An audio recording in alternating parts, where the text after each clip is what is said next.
The silence was shattered by numbers. At first, it was a flickering anomaly. Your phone, your smartwatch, your car radio, all whispering the same relentless sequence. 2, 3, 5, 7, 11, 13, 17, 19.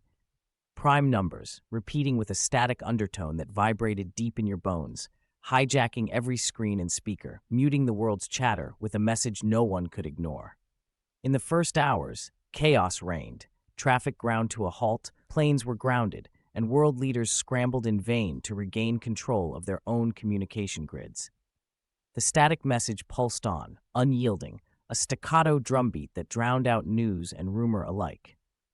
I watched the linguist, Dr. Nia Rojas, at the center of it all, a woman whose voice had been lost, now tasked with finding meaning in the noise. She didn't sleep. She moved from embassy to embassy, analyzing the cadence of the numbers, the intervals between them, the rare glitches in the static. "It's not random," she insisted, her eyes bloodshot, her hands trembling over screens streaming prime after prime.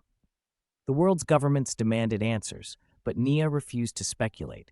She worked in a glass-walled lab, under the gaze of generals and diplomats, the weight of billions pressing down on her shoulders.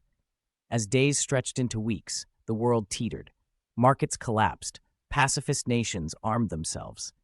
In the static, Nia heard a pattern, subtle modulations, phase shifts, a hidden rhythm. She risked everything to run her own code, bypassing official protocols, feeding unauthorized data into the lab's quantum array. The primes were a cipher, she realized, a message embedded in the gaps. The pattern mapped to coordinates, then to a single phrase, repeated over and over in a language only mathematics could express. "We are here." But as she decoded the final layer, a question gnawed at her. Was it a greeting, a warning, or a countdown? On the day she announced her findings, Nia's voice was steady but hollow. "They want us to know they're watching," she told the world. Her words broadcast through hijacked channels, the prime numbers still cycling underneath. Military command braced for attack. Activists pleaded for peace. The static message paused for the first time, and for one breathless moment, the planet waited, unified in dread. Then, the numbers resumed, this time faster.